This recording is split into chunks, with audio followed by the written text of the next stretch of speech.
हम दोनों घर छोड़कर जा रहे हैं। मैंने अलग घर ले लिया है किराए।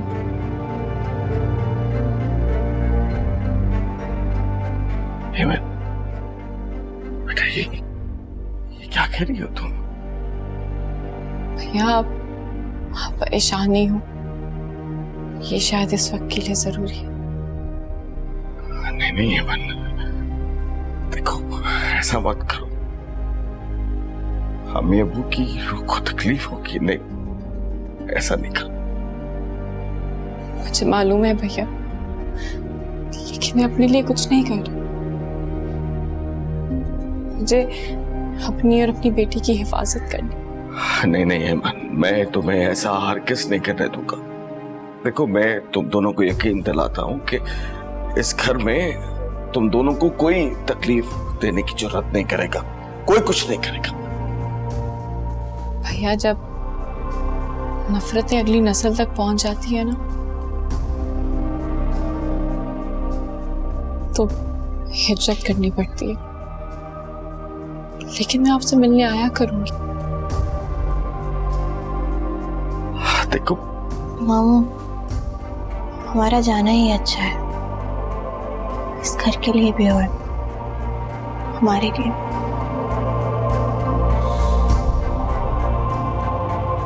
शबाना, शबाना, क्या हुआ है? देख रही हो तुम? देख रही हो कि सब कुछ तुम्हारी वजह से हो रहा। रहने दे राशिद, हमारी वजह से होना होता ना तो 20 साल पहले हो चुका होता। इन दोनों को तो नजला जुकाम भी हो ना तो आपको लगता है हमने करवाया है। प्लीज नहीं भाभी, ये घर हमेशा से आपका था और हमेशा आप ही का रहेगा। मैं और आयशा जा रहे हैं यहाँ से। रहने दो बीबी, हम तो सिर्फ इस घर में रहते हैं। पूरी जिंदगी दे दी इस शख्स को लेकिन कुछ ना मिला। खामोश। क्या खामोश हो जाऊं? ये ड्रामे ना अब किसी और को जाके दिखाइएगा आप। मिल गया होगा ना इसको कोई बड़ा सा घर, पुराने चाहने वालों ने दे दिया होगा। बकवास बंद कर। भैया प्लीज, खुदा के लिए भैया इस घर को घर रहने दे। आप तो अब मेरे बाप की जगह पर। आप बस मुझे अपनी दुआओं में याद रखिएगा। मेरा इस घर में बस इतना ही वक्त लिखा था। भाभी, अगर हमसे कभी कोई भूल हो गई हो तो हमें माफ कर दीजिएगा।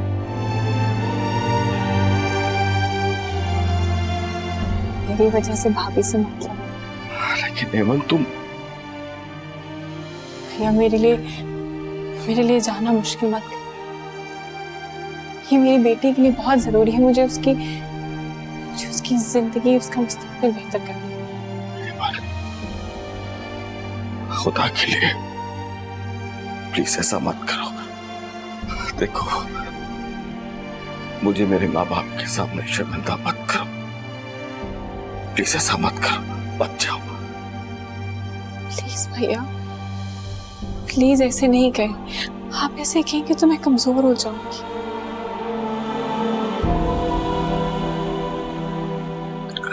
आयशा, बेटा अपने मामू को माफ कर देना।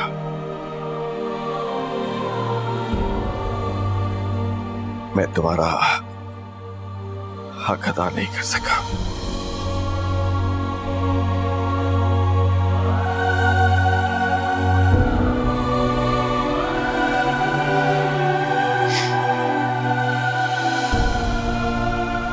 अपने भाई को बताओगे भी नहीं कि कहाँ जा रही हो।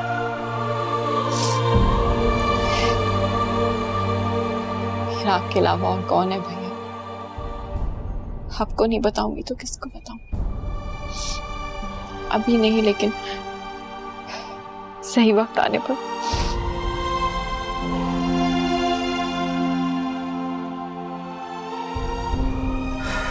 जीती रहो। खुदा हाफिज। खुदा हाफिज। हेमंत,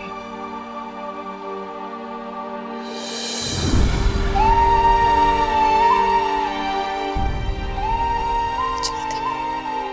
हाफिज। खुदा हाफिज।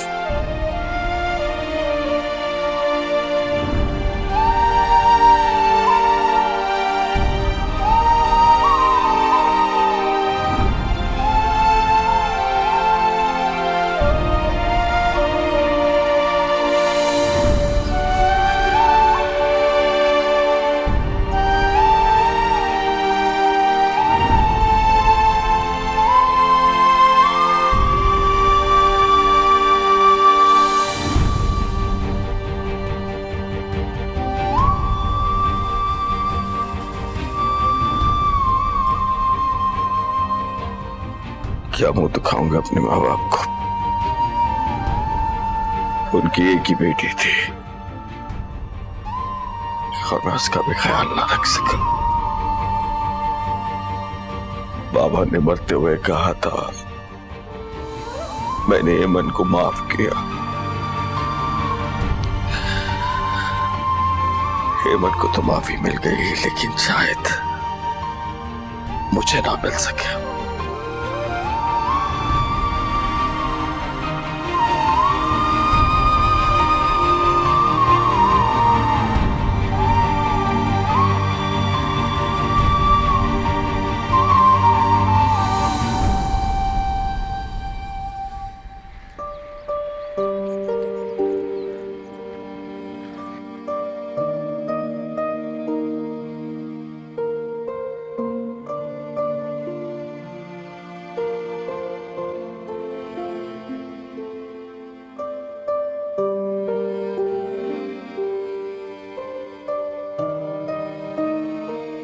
मम्मी, किसका घर है ये?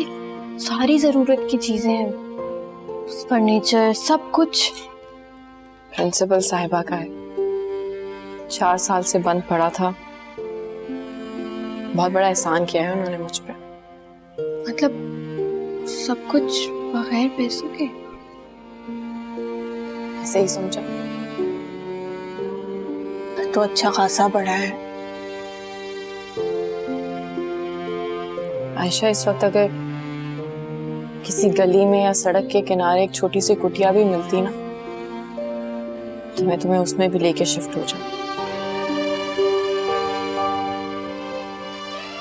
वैसे भी अब उन लोगों को हम बर्दाश्त नहीं होते थे। तुम्हारा वहां रहना वैसे भी खतरनाक हो गया था। तुम ये वाला एड्रेस ना देना किसी को।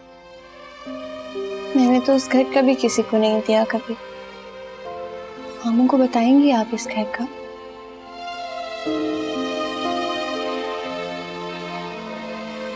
खुद ही मिलके आ जाया करूंगी। आपने तो मुझे इशारतन भी नहीं बताया कि हम लोग शिफ्ट होने वाले। हमारे साथ जो हुआ आयशा, उसके बाद मैंने जरूरी नहीं समझा।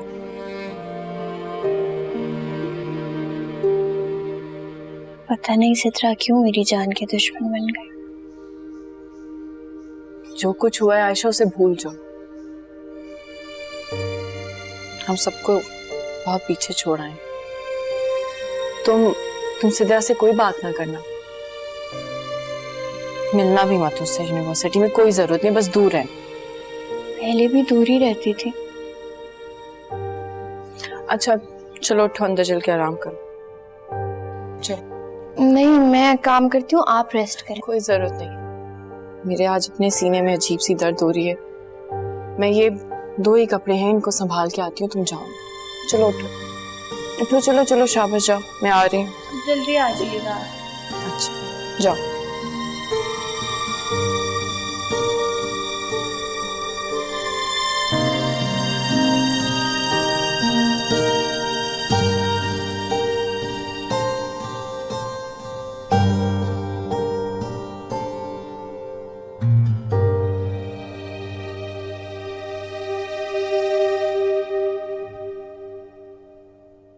अब्बू तो सुबह से नजर नहीं आए। गया बहन के साथ, अब पूरा घर सेट करवा के ही आएगा। ऐसे ये दोनों माँ बेटियां ना बड़े अच्छे प्लान से गई हैं। अरे रहने दो, एमन ने तो सारी जिंदगी हर चीज प्लानिंग के साथ ही की है। कोई हाल नहीं है इसका, ये तो उसके नसीब फूटे हुए थे, वरना ऐसा ऊंचा हाथ मारा था 7 नस्लें आयशी करती इसकी। अम्मी, इस बार उनका खाली कमरा मैं लूंगा। खबरदार, कोई नहीं घुसेगा उस कमरे में। पता नहीं कहाँ कहाँ पे तावीज दबा के गई होगी। मौलवी साहब को बुलवा के खत्म करवाऊंगी वहां पे। मेरे प्यारे से भाई, आपकी ख्वाहिश पूरी नहीं हो सकती कि सारा सामान अपना छोड़कर गई है ताकि उनका कब्जा रहे यहाँ पर। रहने दो, मैंने उसे इस घर से ऐसे भेजा जैसे हमारे लिए मर गई हो। वापस आके तो देखे जरा। मैं ना चाहकर भी मुझे यूनिवर्सिटी में उसका सामना करना पड़ेगा। तुझे क्या जरूरत पड़ी हुई उसे मुंह लगाने की? मुंह लगाना तो अम्मा फिर भी पड़ेगा, क्योंकि उसने बाज नहीं आना अपनी हरकतों से। तू जा, बाप को कॉल कर या पता कर कहाँ है बाप, कि अम्मा बुला रही हैं, घर पे जरूरी काम है। तो वैसे कह देती कोई प्राइवेट बात करनी है, अब्बा को बुला बुला। रायम हर वक्त बक बक मत किया कर, जूते खाएगा मुझसे। चल जा यहाँ से।